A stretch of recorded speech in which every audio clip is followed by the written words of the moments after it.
Welcome to the Compaction Technologies service instruction video for removing the top of the machine.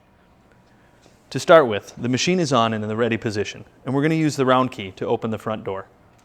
It should switch to door open, and the door should swing open freely. If it doesn't, if it's in an error state on the front or the power is off, you can also use the triangle key to open the front door as well.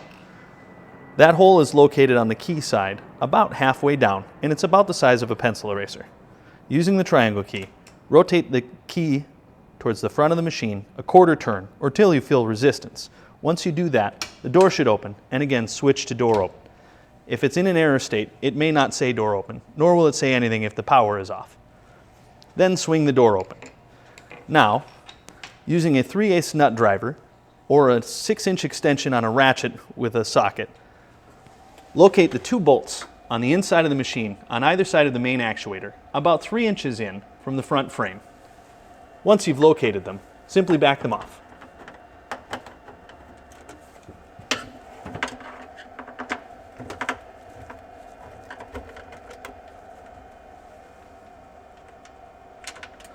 Once you have both screws removed, the top should slide back about 6 inches and lift off the machine. Once you're done with your repair,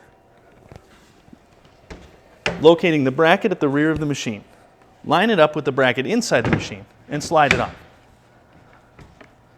Then, locate the holes the screws go into inside the machine. Take your time to align these and make sure you don't cross-thread the screws, as it can crack the top.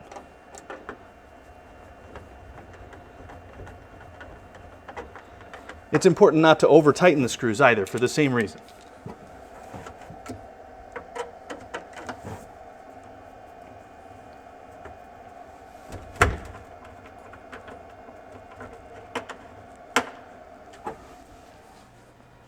Once the top's back on, you can close the big door. If you use the triangle key to open it, use the triangle key again to close it. This time rotating towards the rear of the machine about a quarter turn, or until you feel resistance. If the power is on, the machine should return to ready.